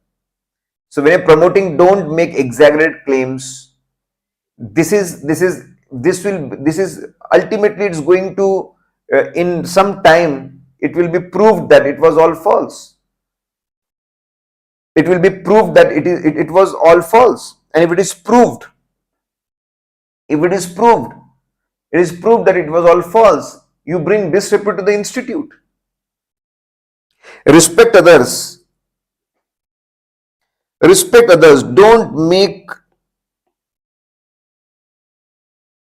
Will get a case study. You are going to get case studies in this application. An accountant should not make disparaging, bad, unsubstantiated comparison to others.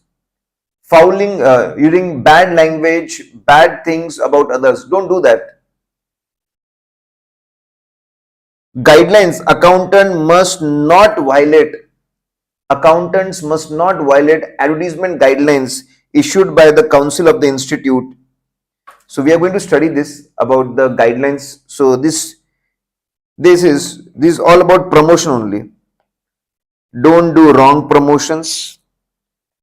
Don't make exaggerate claims. Respect others. And then guidelines.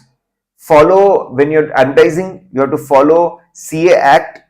CA Act, its clarifications, guidelines, and what ethical sand board says. We're going to see this later on. Okay, guys. So, if we talk about professional behavior,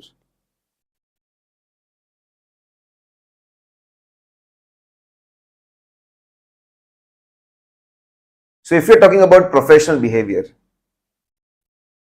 that is section 115. Professional behavior, section 115. First, you focus on definition. So, law, rules, and regulation,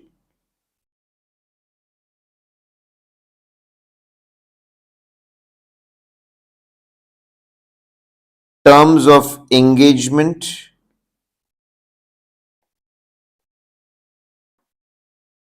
don't do anything which bring disrepute to the institute.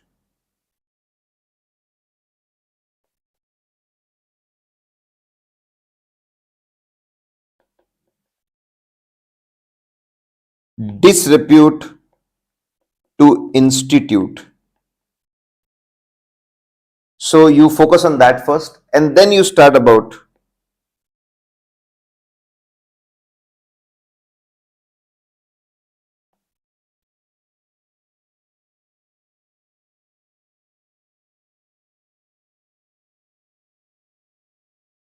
soliciting work.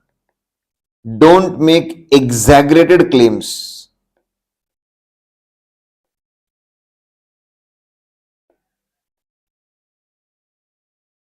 Don't do exaggerated claims about your services, untrue, unreal claims about your services. That is going to bring disrepute to the institute.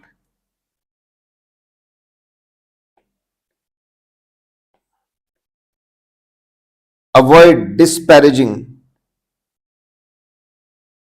foul comments about others, unsubstantiated information about others. Don't do that.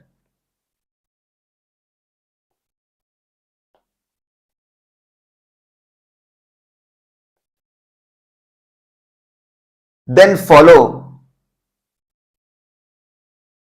CA Acts, its guidelines and clarifications.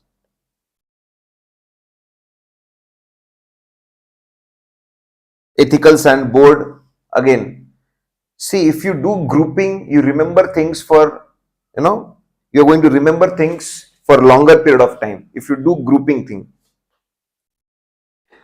Now guys, very interesting, conflict resolution. So right now we are going with chapter number 19, professional ethics and liability of auditor. And the first thing we are focusing on is 5 fundamental principles. What are these principles? What are these principles? How to implement these principles, getting practical case studies. You should be careful. You should know what principle to apply. So you know that you are making wrong claims, you will bring disrepute, apply professional competence. You know that you are disclosing something, secret information, confidentiality. Then you know that your team is not working properly, they are not updated, professional competence. Then you are under a lot of pressure to change your opinion, objectivity. You are getting associated with bad people, false information, integrity. Guys, as I said, you will be getting a lot of cases from these 5 principles. That's why it is important to spend time on that. I understand. You have studied these principles at inter level also. But then right now we are talking about application. We are talking about case studies. And at every point I'm going to explain what kind of case studies you'll be getting. And once, okay. Now next is Threats and evaluation. Okay. Oh, very important. Conflicts. We are very interesting. Sometimes there will be conflict among these 5 principles. Sir, how these things will conflict with each other? These fundamental principles will conflict of each other. For example, as per integrity, we should be honest and straightforward. We should be honest and straightforward. We should tell what is the truth always. But then we have principle of confidentiality, that we should always preserve non-public secret information. We should not give it to others. So there will be a practical situation whether to protect integrity and whether to protect confidentiality. So there will be conflict whether to go for integrity, whether to go for confidentiality. Then one more situation I am saying. One more situation.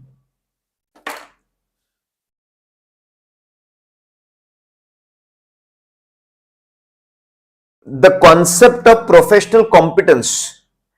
The concept of professional competence says that you should acquire all the knowledge, you should maintain work accordingly, you should work diligently, diligently. You should get all the knowledge, you should work carefully, you should work thoroughly, you should be careful. So that is professional competence. At the same time, we have professional behavior, which is saying to respect terms of engagement, to respect timetable, to respect the commitments you have done. Now, what to do? There is a conflict. Whether we should go for very extensive checking, professional behavior, or we should go for saving time and fulfilling the timetable. There is a conflict.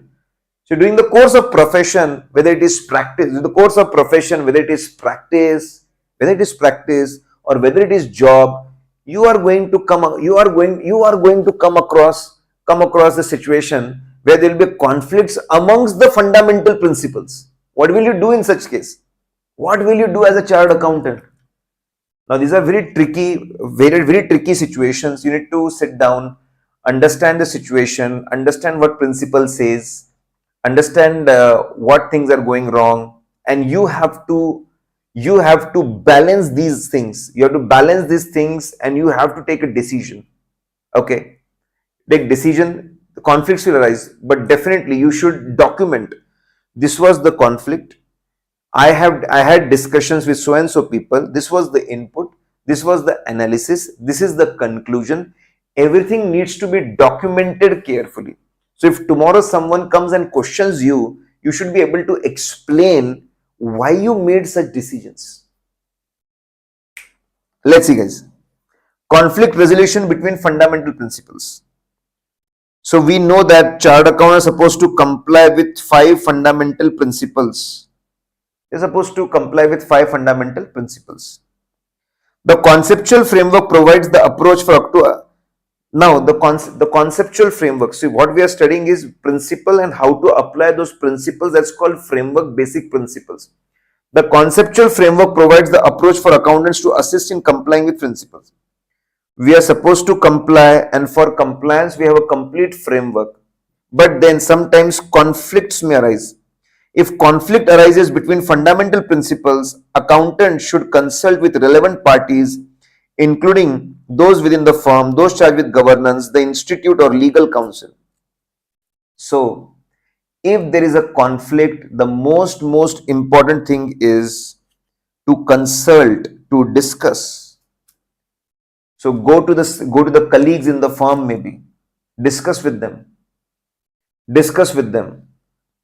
Go and discuss with management, TCWG. Go and discuss with CA Institute, legal counsel if required, and then document. Accountant should document issues, discussions, decisions. What were the issues? What were the discussions, decisions, and their rationale. If some decision was taken, what is the rationale? This does not absolve them from responsibility to exercise professional judgment to resolve conflict or disassociate from conflicting matters unless prohibited by law. So yes, that doesn't mean that you go and do wrong things. Does not absolve. See, you have to apply professional judgment. Professional judgment means using all the knowledge, skills, training, experience, circumstances taking into account while making judgment. That's called professional judgment. Okay, and then resolve conflicts or disassociate. You have to use professional judgment. Okay, so here they talk about compliance. They talk about compliance, and then they talk about framework for application. So we have compliance, and for that we have a framework also. Now next is conflict. So sometimes conflicts may arise. Sometimes conflicts may arise. Okay. So now if conflicts arise, then you have to go and discuss with people. That's very consult with people. You have to make the list, and you need to document everything. What was the issue? What was the discussion? What was the decision? What is the logic? What is the reason behind it? Complete thing. So explain situation, explain what is there. So there will be a question on this, and people will ask you, if there's a conflict, what needs to be done? Discussion, documentation with rational. Okay. So guys, we are through with 5 fundamental principles. We are through with the, if conflict arises, what will happen? As I said, I understand, I truly understand. Right now we are going with a lot of theory portion. Okay. Right now we are going with a lot of theory portion, but then as I said, in new course, it has a lot of importance. In new course, it is very important. There is a lot of importance. So we have to spend time on this. We have to discuss these concepts. We need to get clarity what kind of cases will be asked and how we are going to solve it. Okay, guys. Now, come on. So during the class, keep scribbling, keep writing, keep marking. See, smartness is extremely important. When you study, smartness will be extremely important. If you are smart in spending your time, what best you can do in the given time, that is going to differentiate you from others. So if you're going to do a lot of marking, a lot of underlining, a lot of short things, a lot of revision points, highlighting, and simply listen to audio once, it will be fully prepared. And during the class, if you're not paying full attention, okay, you're spending your time here and there, and you're watching it mobile n number of times, then it is half-hearted attention, half-hearted attempt. You are going to need 2 times, 3 times more time when you go back home. Now it's up to you. Okay. It's up to you how to use your time, how to use your class time properly. Now, next interesting thing is threats. Next very interesting thing is threats. Evaluation of threats and safeguards. Now, what do you mean by threat? What do you mean by threat? Okay. Okay. Now, suppose you like someone in your college. Okay.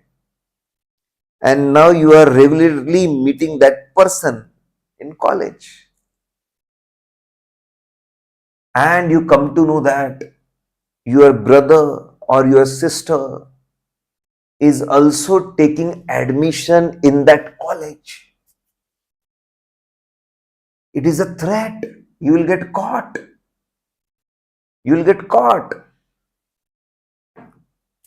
And then you will be having time of your life when family will take care of you, isn't it? So there's a threat that you will get caught. Okay, anyways. Now guys, what is here? Threats are the circumstances or conditions. Threats are circumstances or conditions which create pressure on chartered accountants to go against the fundamental principle, So such situations, circumstances which create pressure to go against the fundamental principles, not to comply with the fundamental principles, they are called threats. As a chartered accountant, you should identify whether there are circumstances or situations which are creating pressure on him to break the fundamental principles. You should identify the threat. For example, you met a friend in the company. You started doing audit. And then you came to know that one of your good friend is working in a department there. You were not aware before it. Now, because of your very close relationship with your friend, it will create pressure on you to hide misstatements, to protect your friend. So this is a situation which creates pressure. It is a threat. So chartered accountants are supposed to identify, are there circumstances or situation which are creating pressure not to comply with the fundamental principles. See, please don't try to remember word by word. Okay? Just remember the key points and explain in own words. See guys, if you see module, you will realize these notes, titanium book is a blessing. Because you don't have to study big paragraphs. These side headings are magical. They are revolutionary. Okay, these are going to make very, very simple, easy, convenient to understand, to retain, and to reproduce also. Evaluate the threat. How big is that threat? Is it really big? Is it really creating a big pressure? Can it really change the opinion? Can it really affect the quality of services? Can it really lead to non-compliance of law and principles? Is that threat very big? Your friend is doing something, your friend is an engineer and he is into maintenance of machines. It has nothing to do directly with accounts or financial statements. Evaluate the threat. But on the other hand, suppose your friend was an account head himself, then the threat becomes a bigger threat. So analyze the situation. Is it really creating a big pressure? Can it lead to change in opinion, change in the quality of services? Address the threat. So if there's a threat, we may try to eliminate or reduce them to acceptable level. If it is possible, feasible, we may try to eliminate them or to reduce threat to acceptable level. So identify the threats, evaluate how big are the threats, and then think about eliminating or reducing it. Now, types of threats, that's very simple, very easy. We have studied this before. Types of threats, SAFI can be the shortcut. Guys, if you come across any better shortcut, do share with us. We will give you credit in our notes and share the new shortcuts also. Okay. SAFI. Threats to compliance. Threats to compliance with fundamental principles fall into one or more of the following categories. Self-interest threat.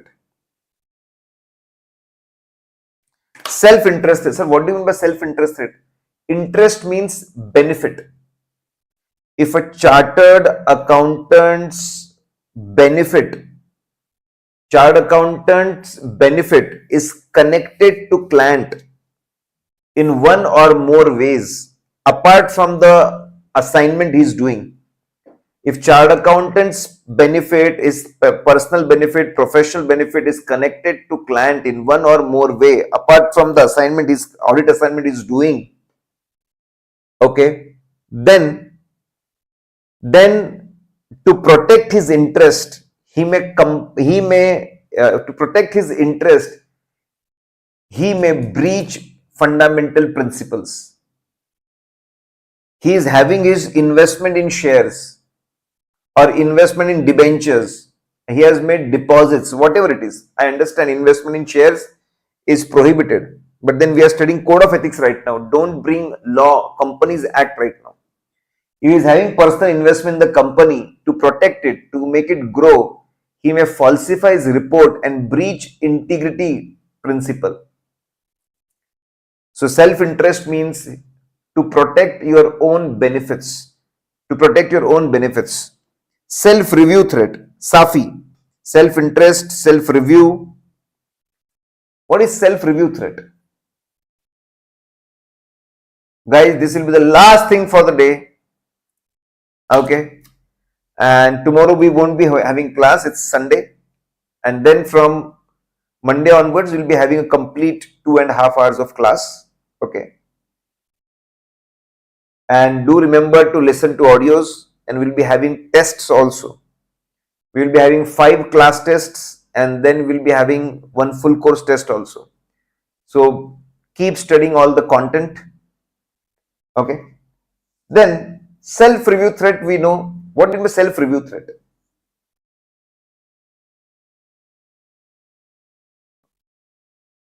A situation or a circumstance where you are reviewing, checking, examining, evaluating your own work which you have done earlier. For example, you implemented internal control system and now you are working as an auditor. You designed the vouchers, now you're working as an auditor. You designed internal control system, you implemented internal control system, you made a lot of things, and now you are working as auditor. You are checking your own work. There are big chances that you are going to hide a lot of deficiencies because it is going to bring question on your work. So if there is a situation when you are checking your own work, you only prepare fixed asset register and you are working as an auditor now. So such circumstances is self-review threat. SAFI, 2S, then A for advocacy. Suppose you are doing an assignment to list a particular, you are doing an assignment to list a particular company. You are into listing process. You are into listing process. Okay. Now, so many times you are into assignment where you have to defend and promote your client. Many times while defending or promoting the client, they may say so many things, so they may do so many things, say so many things about the client, maybe which are untrue, breaching integrity. They make so many claims which may be exaggerated, going against professional competence, professional behavior. So that is called advocacy threat. So when you are valuing a company, when you are listing them or defending, if you are promoting or defending a company, in the process you may breach a lot of principles just to promote the company or defend the company. That is advocacy threat.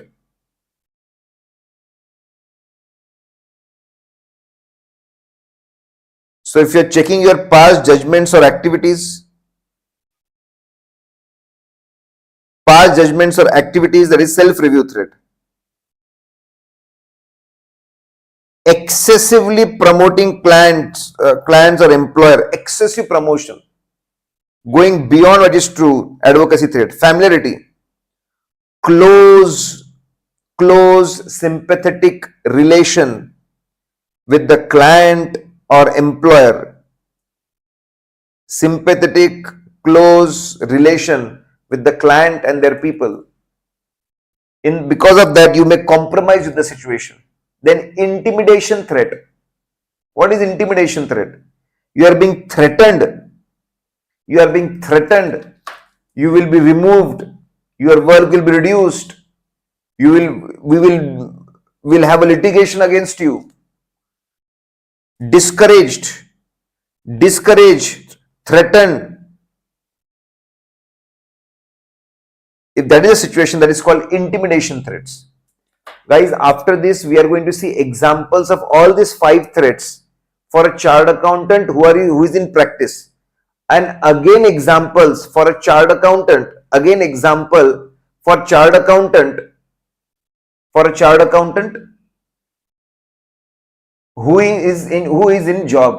For a chartered accountant who is in practice, and for a chartered accountant who is in job. So we are going to see examples, and these examples may come for 4 or 5 marks. Okay.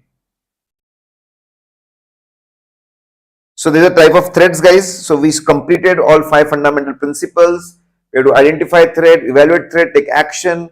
We'll understand different types of threats. There are 5 types of threats. 5 types of threats, their examples, how to evaluate the threat, the process, what kind of safeguards we can apply to reduce the threat. We are going to see that also. Okay guys, so let's end our class today here. Do listen to audio revision carefully. That is important, and that is going to keep you very comfortable religiously, and at least 2 to 3 audio revisions you should listen mandatorily. Bye bye everyone.